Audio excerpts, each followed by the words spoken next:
You know, this is a gentleman needs no introduction to SCN, Dr. Joseph Mahan of Columbus, Georgia, a man that Columbus really appreciates, the city of Columbus, that he's foremost in wanting to restore that is historical, and that goes a long ways in our book. So I'm going to let him introduce this documentary. I know you're going to enjoy it. Dr. Mahan, thank you for having us Arnold, back for being again. here. Thank you. I'm sitting this morning in the courtyard of an 1850 hotel called the Cook Hotel, which for many years after 1880 was the ranking hotel and was the finest hotel in this area, next door to the Springer Opera House, and many important opera people and others came here. This courtyard, of course, was where they brought in carriages and luggage and supplies for the hotel. It was built in 1850, and fortunately it has now been, or is being restored, some of the activities going on as I talk, to serve as a very fine office complex, the Rankin building in downtown Columbus. I think it's an appropriate place from which to introduce the documentaries that you are doing in a series, really. 3 of them, but all of them relate in one form or another to historic preservation in this area and to the Institute for the Study of American Cultures, which is more specifically involved in the learning and preservation of Indian culture and history. It's especially interesting that the walls around me were just as they are now in the year 1850, which you will see in the recreated town of Westville of that same year. This is what urban Columbus looked like that year, and out there you'll see what the area, the small country town in West Georgia looked like at the same time. So I hope you will enjoy the documentaries, and I'm sure you will.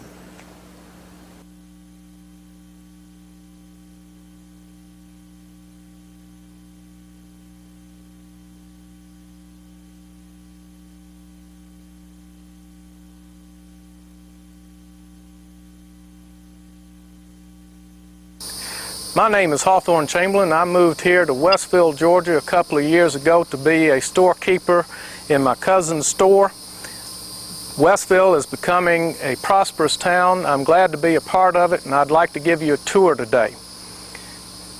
What we're looking at right now is the gate that we have built. It's a copy of the gate at the Capitol at Milledgeville.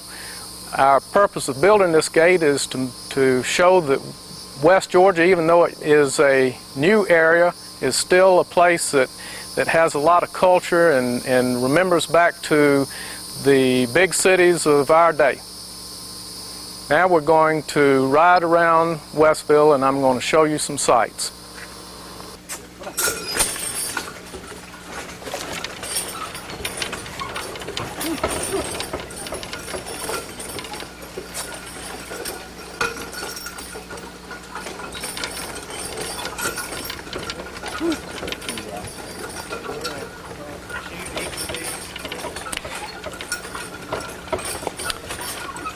Over on our left, we're coming up on the Masonic Female College. This is a successful school, so successful in fact the Masons are building another school for this building, and no longer are we going to have to use it for a schoolhouse. Over on our right, we're passing by Mr. John Grimes's house. He was one of our early settlers, and Mr. Grimes has a beautiful 15-year-old daughter. Got several people coming to court. This building we're coming up on our right is the home of Edward McDonald. He figured out to get into the cotton warehousing business early on, and he has made a good bit of money in the cotton business. The railroad came the year after he built his warehouse.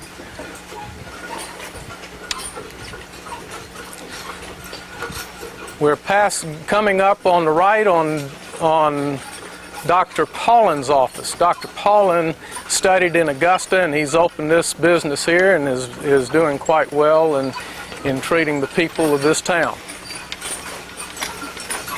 Over on our left is our courthouse.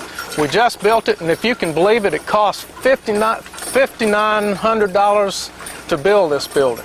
Almost unbelievable.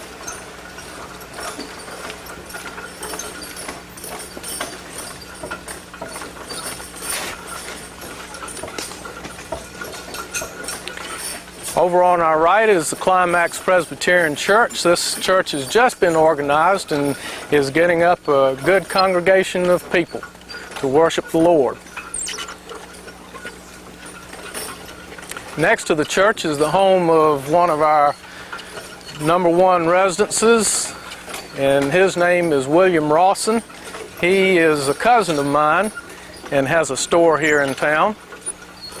He plays the flute. Over on the left is Senator Lovard Bryan's house. He's been a senator twice. Early on in the history of the county, about 1830, he brought Methodism to this county and is an upstanding citizen.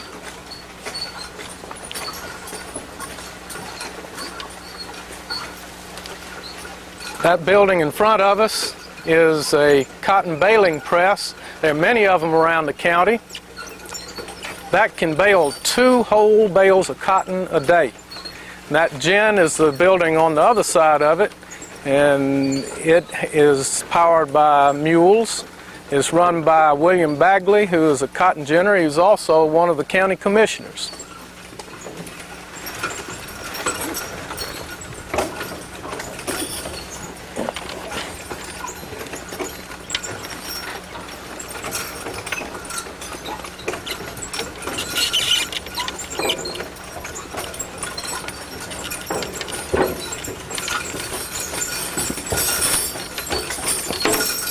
We're riding now through some woods into the older part of town where the settlers first came in.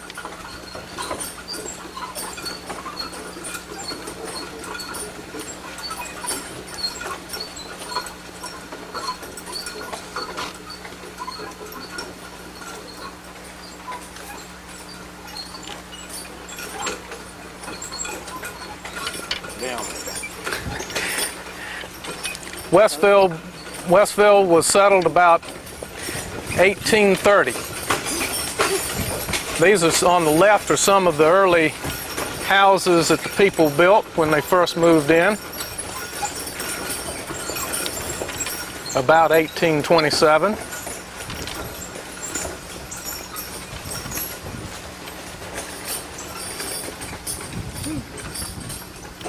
And we can see over on the right a farmhouse.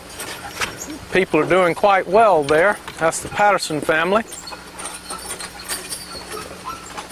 They built their house just a few years ago, and they're already having to put a roof on. They grow sugar cane and a number of garden crops, and one of the things people around here like to do is come when they grind the sugar cane and make syrup out of it. On the left is the remains of an old house that was here when most of the people came. In fact, it was originally built by Indians. And when the Indians were removed from this area, some white people came in and built a house onto their house. Those people were the Wells family.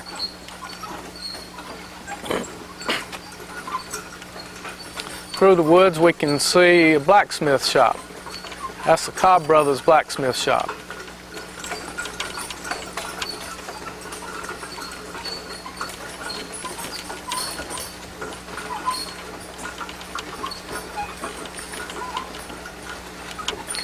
The Indians left this area about 1832, and they went over into Alabama, but they, being the pernicious people that they were, decided to come back into town in 1836, and there were several houses burned and people killed.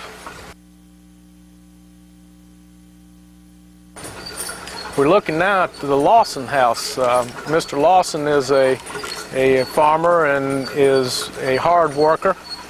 He built his house about 1836. That's one of my favorite houses in town.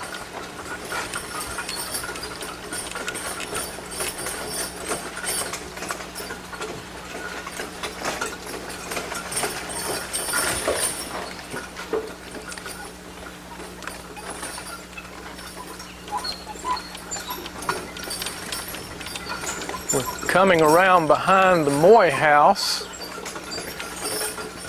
Mr. Moy, Matthew Allen Moy, moved into this house about 1842 and died, but his wife and children have made a success of the plantation. It's one of the prettiest houses we have here. I see that they are building onto the back now.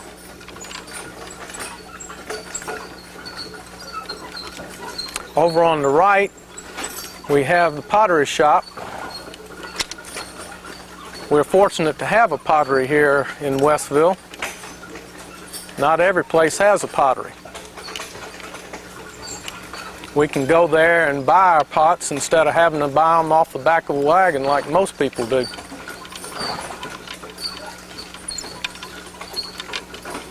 Over on our right, coming up, is the Britton West house. Mr. and Mrs. West are poor farmers. They try hard, but they hadn't been able to get much going.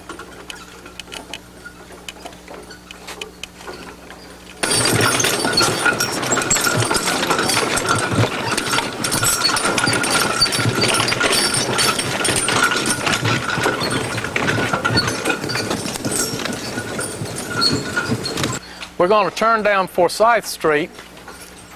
Forsyth Street's on the courthouse square.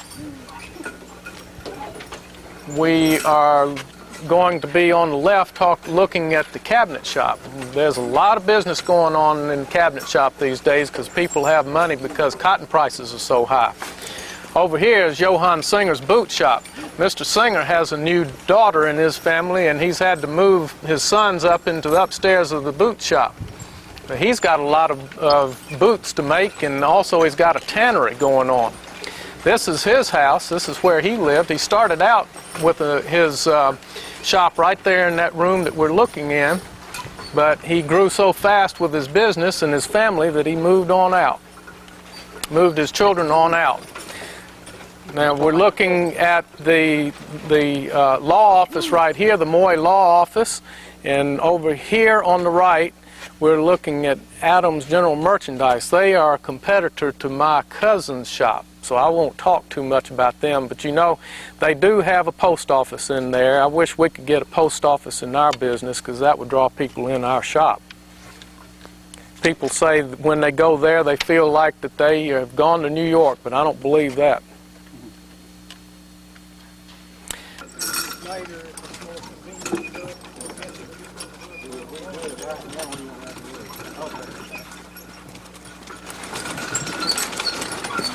We didn't get the front of this house when we were talking about it earlier. Doing a little boxwood front yard. Right. That's kind of a southern garden too there.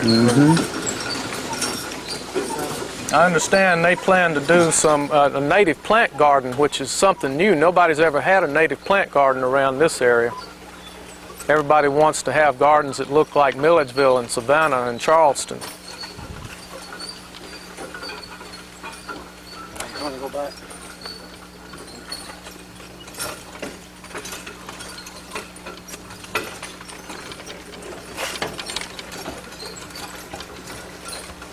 All right, let's stop here, Sammy. Let's stop and go see Stephen Hawks, who is the potter here in Westville. Hi there. This is where one of the first things we do is we bring clay in, raw clay that's dug out of the ground somewhere.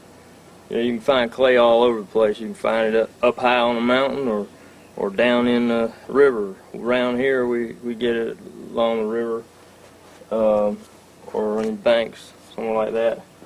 And you put it in here, and this has got some blades that turns it around. It's called a pug mill.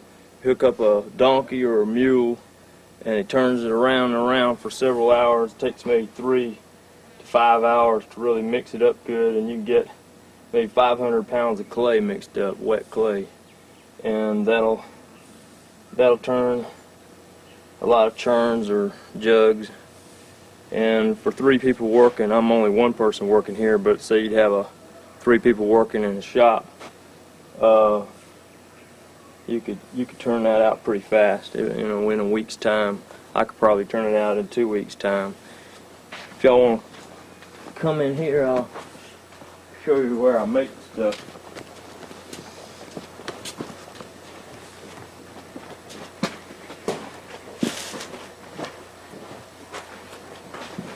First, and this is what the clay looks like when it's finished being milled.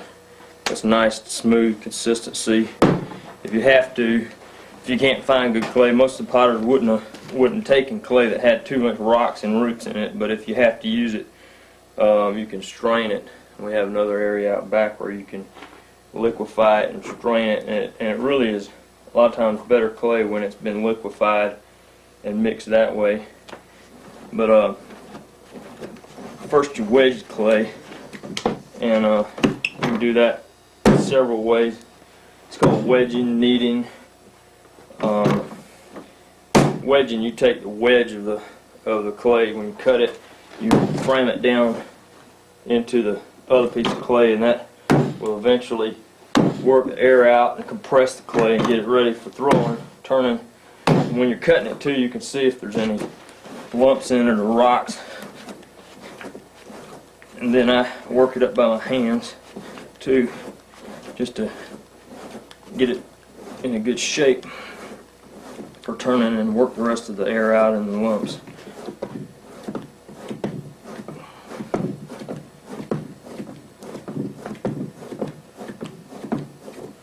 And we'll turn something right now.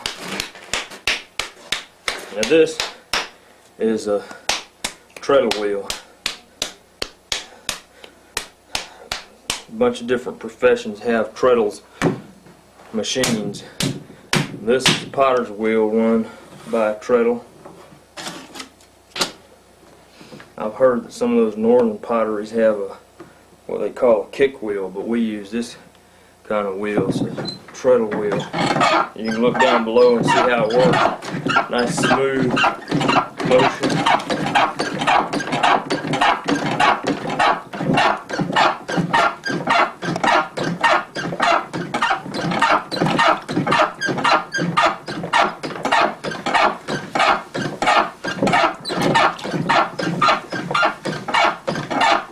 Center the clay, and then you open it. A couple of my wheels have ball openers for opening real big pieces of clay. And open this size or smaller with my hands. If I have to, I can open real big pieces with my hands, but ball opener helps a little bit.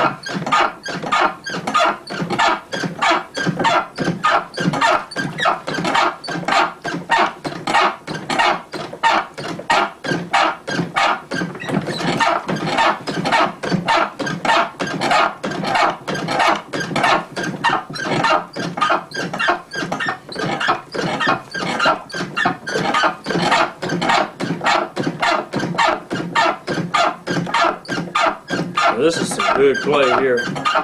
This for 2 local clays, a kaolin and a brick clay that I've put together. So I couldn't find one good clay that I could get enough of at one time, so I mixed 2 together, which is what a lot of potters do.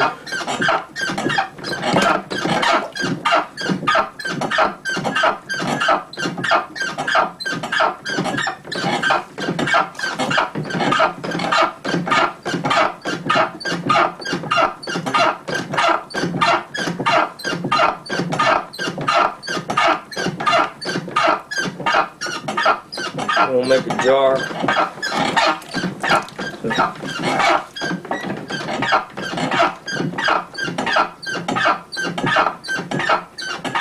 some levers over here that I'll pick it up with.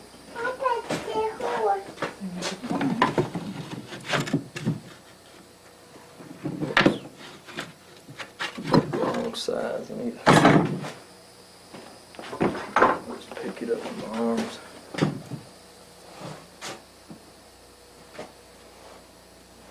There.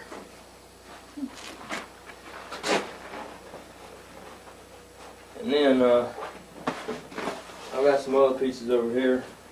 A bowl I made them. I need to glaze them. Got some cups and some bowls. I don't make a lot of that kind of stuff because people can't afford to buy it for the tableware. So what I do is I make mostly storage things, but every now and then somebody will ask me to make them a bowl or mix them something to mix it in. And, so I will. And you take it and you dip it in the glaze, which is made out of ashes and clay and crushed glass and ground up real fine or sieved real fine. And then you can just dip that whole bowl there.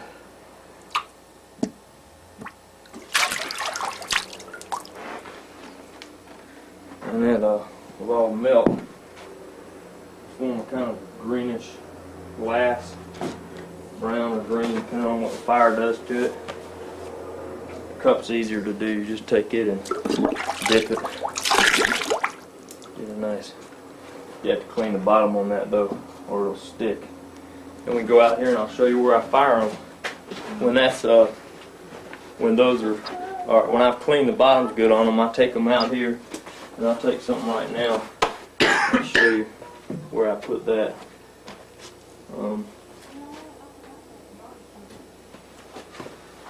Take these pieces and come out here to the kiln. Got all this wood. I need a little bit more, but I'm going next fire, and I did a fire about a month ago, and I'm going to do another one soon. Or less than a month, actually. And you come in here. I don't know if you can see in here or not. These right here are my saggers, what I put the pots in. The containers that hold the pots when you're firing them. You take a piece and sit it down inside like that. That one's a little bit too, not the right size. That's the good size for that piece. And I put some whiting, what they call whiting, under there that'll help it keep from sticking in there if anything runs down and gets too hot. You never can tell how hot it's going to get. You know about how hot, but sometimes there are hotter places and colder places, and sometimes the glaze will melt, run down. I'm not quite ready to put these saggers in yet.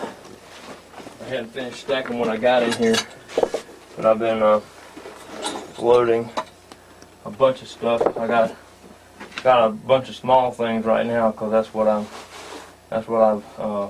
got some orders for. Some candle holders, a lot of candle holders, and some bowls and things. But all my bigger stuff is going to go up here. I keep all my small stuff in the back because the glaze is a little cooler back there, and those glazes on those smaller pieces will melt better in the back than in the front. The front will get hotter on a large piece. You want the whole thing to melt even. And smaller pieces is not as important because it's not as much.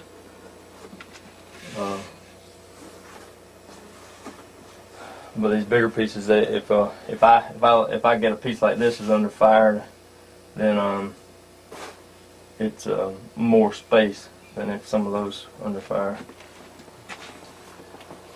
And this will get up to about 2,400 degrees. This is called a groundhog kiln, or it's like a groundhog kiln.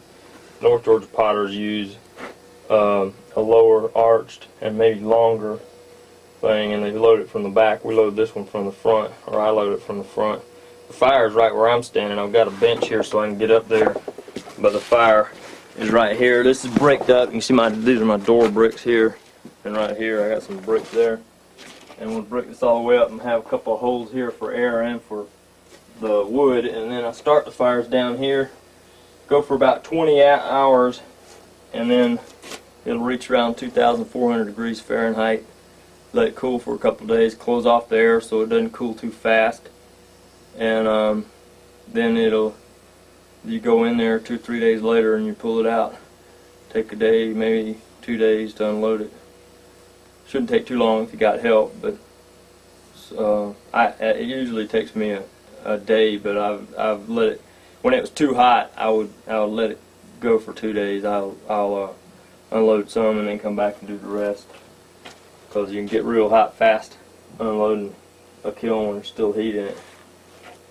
And that's about it. And then you take the stuff to the hardware store or around in the wagon. I'll take a wagon and haul it around and to the country folks, farms and houses, and they'll buy a crocker, churner, mixing bowl from me. And sometimes I trade out. They'll give me, if they got some corn, or they got some, if it's the winter and they got more of something left over and I didn't grow enough of that, or then they'll give me that, salted piece of ham or something like that, and then we'll trade out. But I'll take him to the hardware store. He'll either trade me for provisions, or else he'll give me some money. But it's about between a nickel to 25 cents a gallon is what I get for my pieces, and that's that's just according to what kind of money people got at the time. Some people want to talk your way down, and if I need the money, I got to get it somewhere. So that's the way we do business around here. Let's go and meet David Fink, who's one of the blacksmiths in Westville.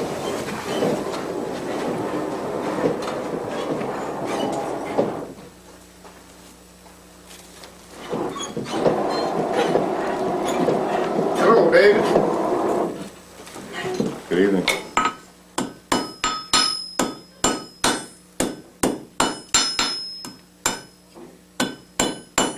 Welcome to the blacksmith shop.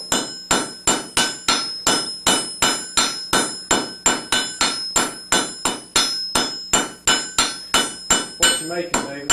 Right now I'm have to make another hook to suspend the pot over the fireplace with a spring. Very simple ass. Tell us what you're doing while you're doing it. Well, at this particular point, I'm trying to taper this point down.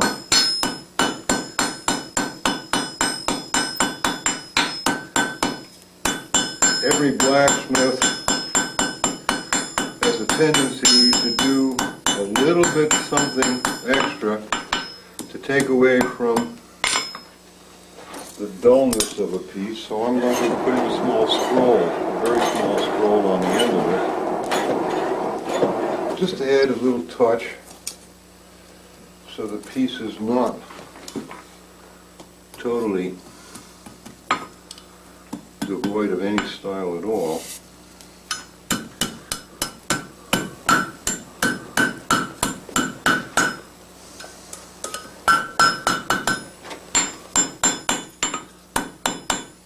I've got one side done, and I'll be doing the other side now. These were your temperature controls in the fireplace. By adding or subtracting hooks, you raise or lower your pot.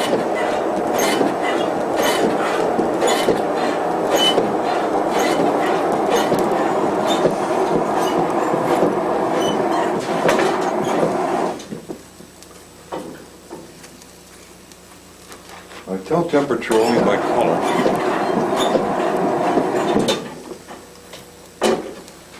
Reds, oranges, yellows, and almost white.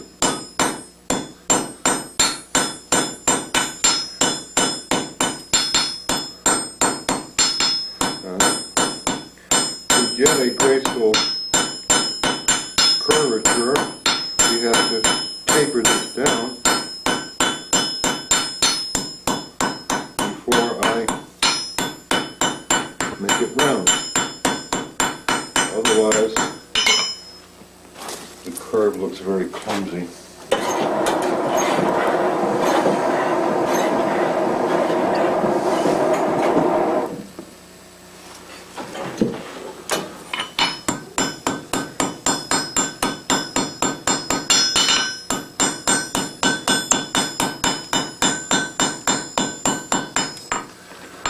And now to put the other simple little scroll in.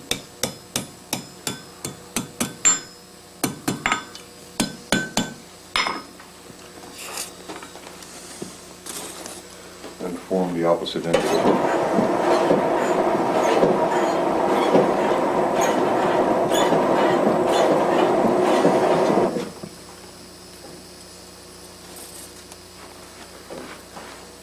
Cooling the tip down,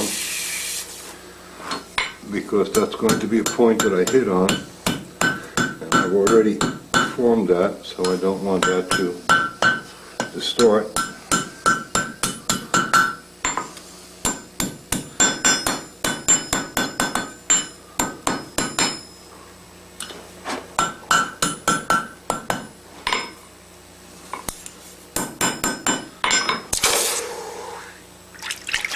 And this would be the hook to hang your pot from.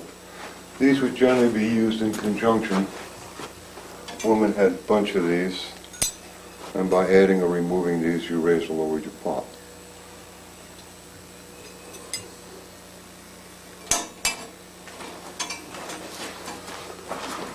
David, what is the biggest object that, or what I mean to say, what is the thing that you most often have to make for the people of Westville? Actually, what I do for the time frame is mostly repair work, about 60% repair work. The other would have been very simple agricultural hardware, a lot of trace chains, a lot of wagon parts, a lot of loggerheads, a lot of harness work, a lot of hoe and shovel repair, axe repair. But we also do occasional hinges, door handles, latches, candle holders, mostly small hardware. While it was made in large quantities in manufacturing centers, the cost of transportation put it out of the reach of most people. So the blacksmith had to make most of the things for people to make do. But most of it would have had to have been agricultural. Some animal shoes, not very many. Ground is soft, and unless you took your animal out on the road, you didn't shoe them. As I said, most of it would have been repair. You have to do barter, David?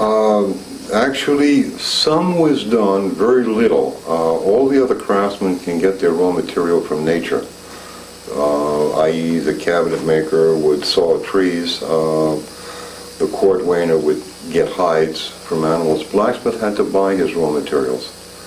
So he was basically a cash business, very, very little barter.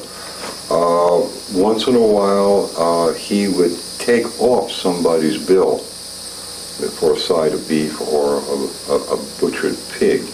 He also might have done some bartering with a local farmer during the winter to make charcoal as a fuel for him. Other than that, it was primarily a cash business because he had to buy his stuff in cash. Thank you, David, for visiting with us. You're more than welcome.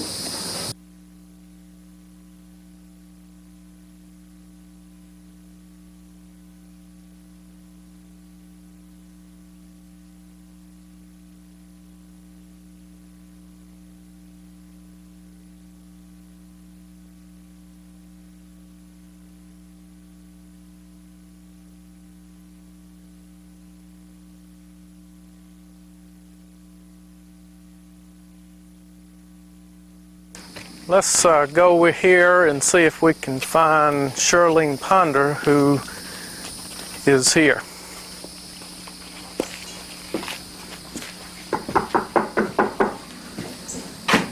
Not there.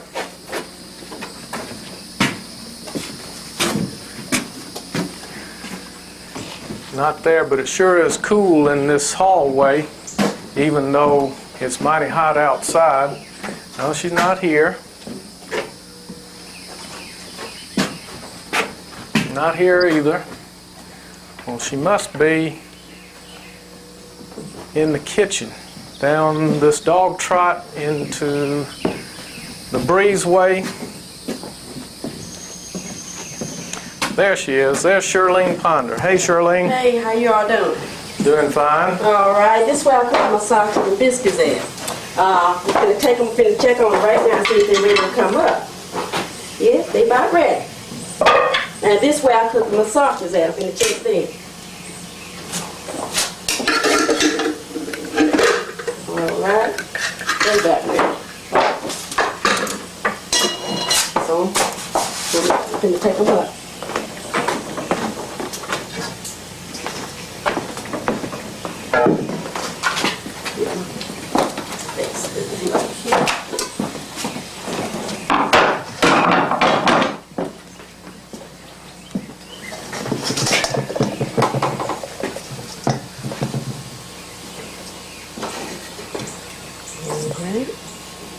And those look mighty good. Yeah, thank you. What you make them out of? Well, we use plain flour, and I use buttermilk, and we use lard. That's how I make them up. And you mix all that together? Mix all that together. I make them up in this flour in here, and after I sift my flour, then I put my lard in, and then I put my baking powder and my soda, and then I use a little buttermilk. These folks from the city, they don't know what lard is. No. What is lard? Lard is come from fat from hog. That's how how you make your lard. So biscuits actually got some hog in it. That's right, sure is. Sure is. What else you got to cooking? Anything? Well, the sausage, I have sausages. I got these. You want to take these up? Take these up. Let's make one for these folks. Oh, you want one? Okay. You can put the table.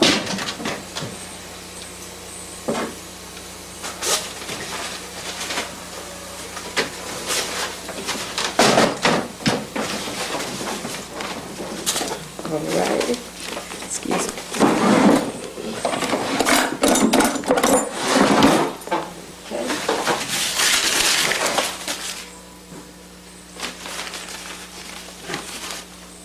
You eat a lot of sausage? Quite a few. We do use quite a few. That's right. You want to try one?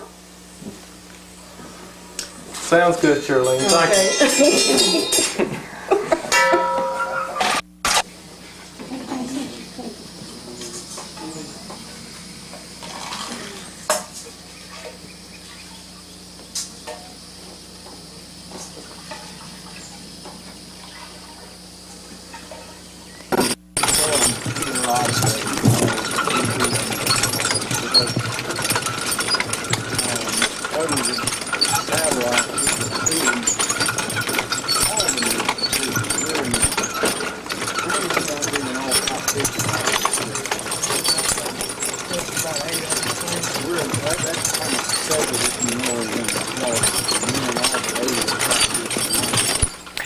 Well, I've sure enjoyed having you all come and visit us. We'd like to have you come back anytime. If I can jump from 1850 to this year, we are a museum that's open to the public. We're open Tuesday through Saturday from 10 to 5 p.m. Eastern Time, and on Sunday 1 to 5 p.m. We're glad to have you come and stay as long during the day as you would like. We are near Lumpkin, Georgia. Lumpkin, Georgia is south of Columbus and northwest of Albany, Georgia.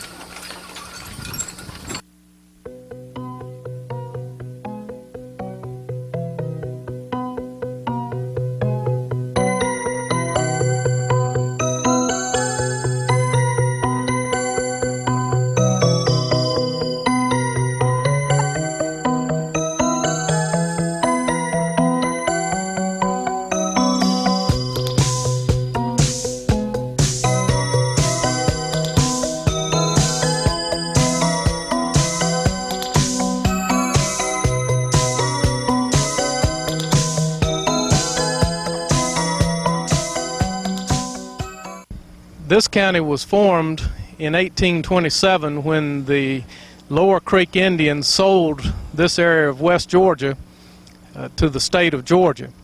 And in 1830, Stewart County was formed and Lumpkin was formed also. The town grew fairly quickly at first, but then there were numerous Indian attacks coming out of Alabama until it climaxed in 1836 with a series of Indian attacks that resulted in several hundred Indians being killed and about 100 white and black people being killed. But by the end of the summer, the Indian attacks were over and the Indians were removed to Arkansas, and from that point on, Lumpkin began to grow very quickly. In fact, by the year 1850, it was the 17th largest town in the state of Georgia. Also, Stewart County was a fast-growing county based in the cotton agriculture. Okay, we want to start over. Okay. You're the director. Go ahead. Okay, the north side of the square contains some of the older buildings in Lumpkin. The two-story building there, beige color, was originally built as a bank, and it's the oldest building on the north side of the square. The other buildings, that building was probably built in the late 1870s, early 1880s. The other buildings over here are turn of the century era. They were built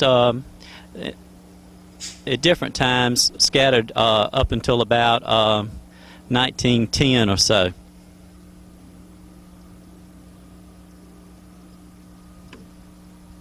Anything to add on that? In the early 1890s, there was a fire on the courthouse square, one of several, and at that time, most of the buildings were built in wood and they were rebuilt in brick. 1890s that was a depression in the South, and at that time there was a lot of social upheaval. But by about 1900, the economy had stabilized and Lumpkin began to grow again.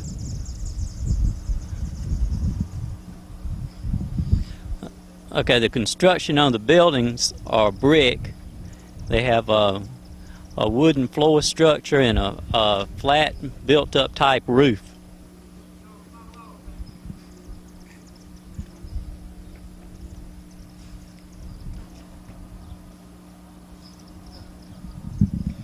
One of the marks in Georgia of a community that was built before the Civil War is that it will have a courthouse with the commercial buildings in a square around it.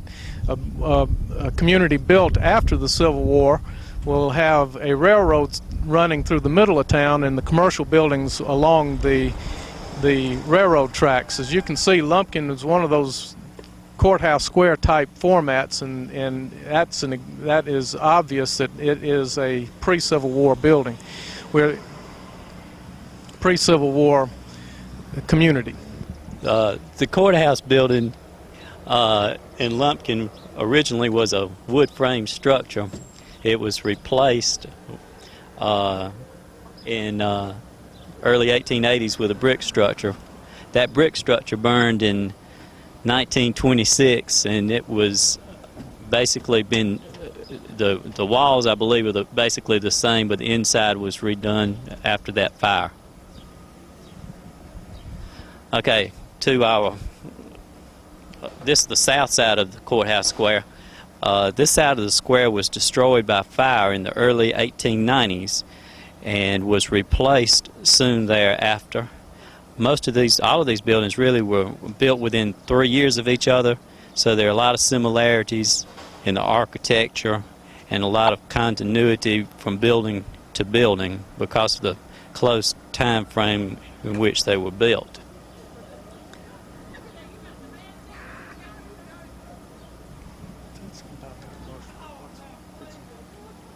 Okay. At this time, there's development on the way on the south side of the square to convert some of the buildings to establishments that would cater to tourist trade. There's a drugstore museum located on the square now that's operated by the Historical Commission, and plans are for several more buildings to go in soon. Several more businesses to go in the buildings.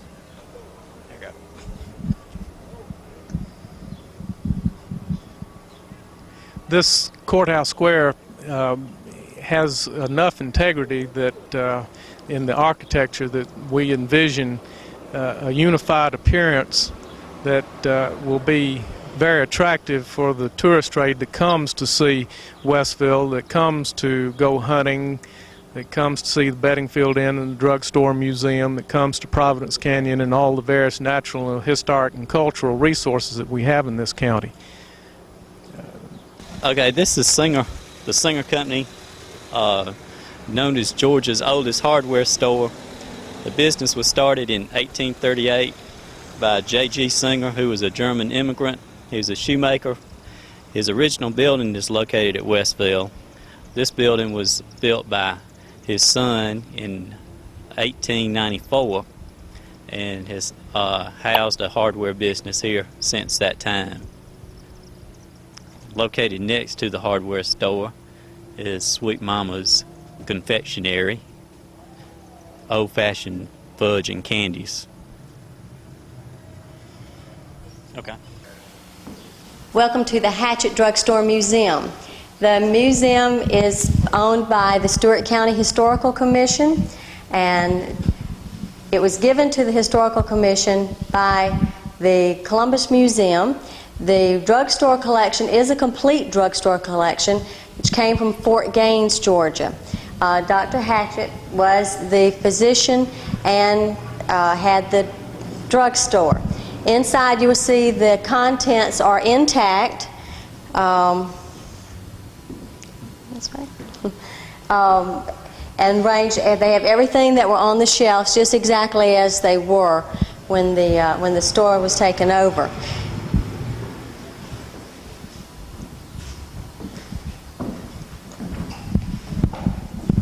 All the contents are original. These are not empty boxes. These are original items.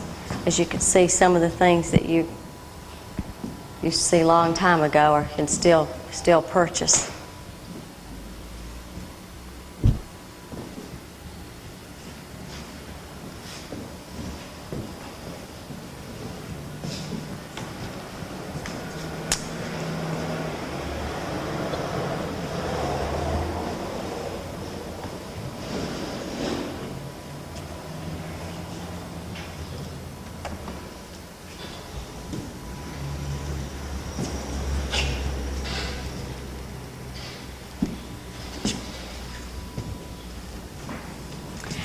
These were his saddlebags. As you can see, he went on horse, carried his saddlebags and his doctor's bags, even had his forceps that came out of his bags.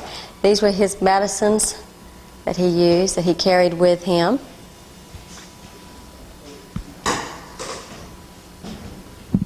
This is an old barrel of rouge. They used to make their rouge in little compacts. Over here you can see they have a display of the medicines that he mixed. Still has the little, like I say, everything is intact, even the bottles that they would put them in. And it scales. And you can see the shelves are lined with medicines. Also the spices that they used to use and some herbs as they put in there.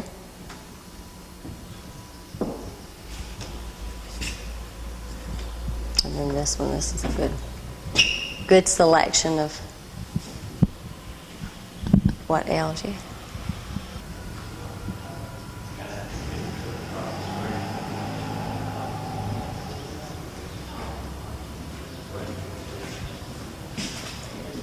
They sold everything from eyeglasses to ink, everything you would need.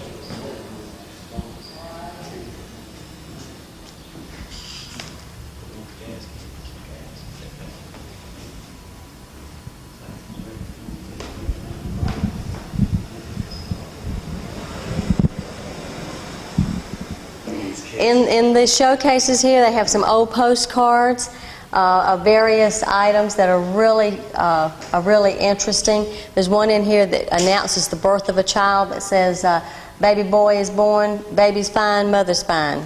That's all it says. Well, fantastic. Thank you very much for showing us through. Thank you. We're glad you came. And come back. The most prominent building on the square is the Bedingfield Inn. The Bedingfield Hotel has been called numerous things over the years, called a Cuba house for many years, probably because Cuba was such a important thing in the history of the 1850s. The people in the United States tried by force and by treaty to get Cuba to be a state of the United States. And that never happened, of course, but people in this area were very interested in Cuba, so that's why the Cuba House is called that. We call it the Bedingfield Inn today because Dr. Brian Bedingfield was one of the early settlers of the county, and he opened this building as a stagecoach hotel about 1838.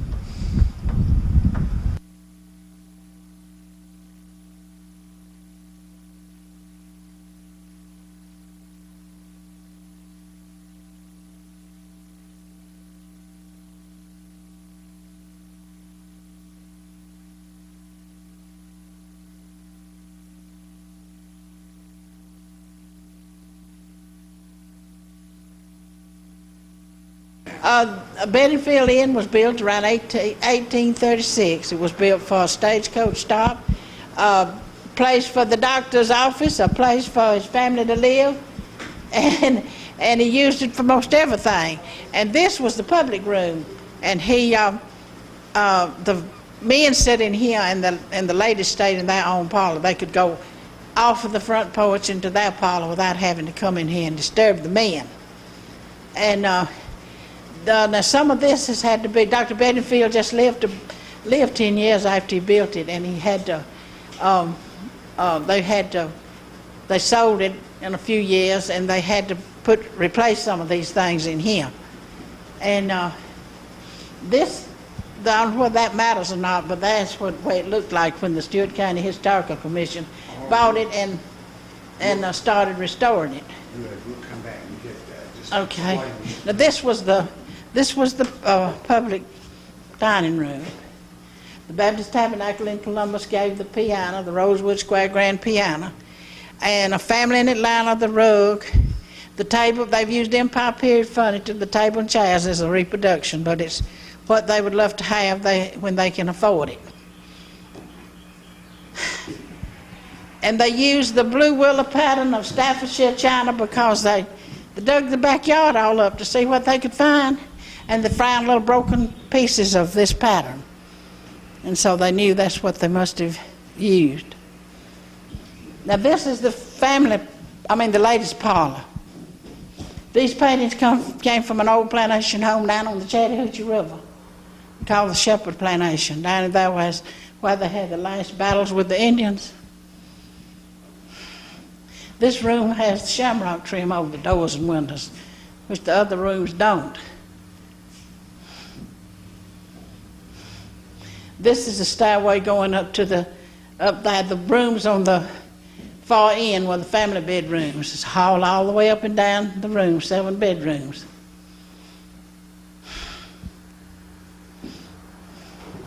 You going around this way? This is the family parlor in here. That's a little melodeon there on your left.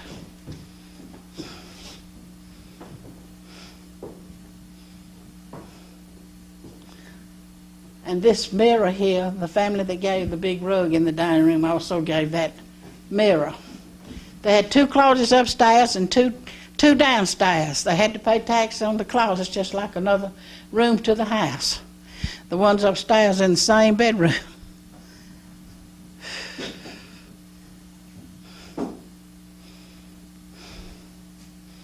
That's better.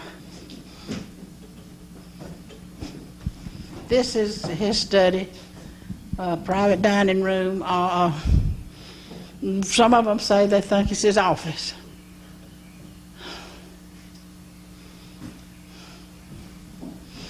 On this table was the little scales. You know, they had to beat the medicine up with the pestle in the mortar and then weigh it out on the little scales. And that other piece there is a bleeder. They bled people back then. Had 10 blades in it.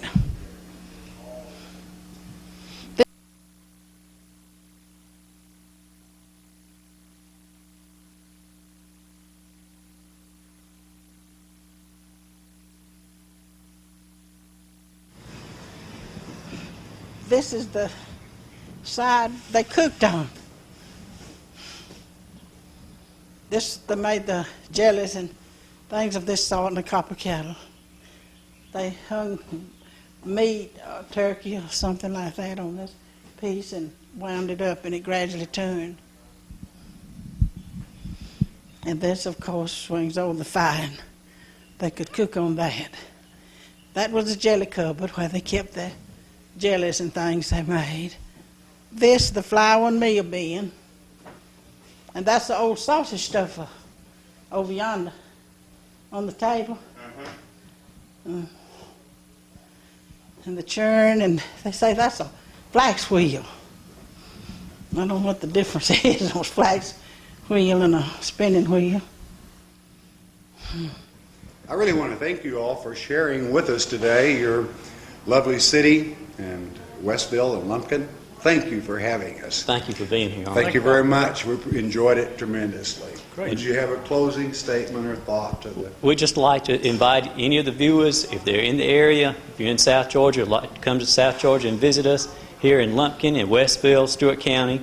We would welcome you here, and all you have to do is give us a call. If you'd like further information, you can call Westville at area code 912-838-6310. Mac? We have a lot of exciting things going on right now with the various natural, historic, and cultural resources that we have, and we have a lot of plans for the future. So even if you were to come this week, a year from now, things would be different and better. So we invite you to come on. Thanks very much for coming to visit us. Thank you.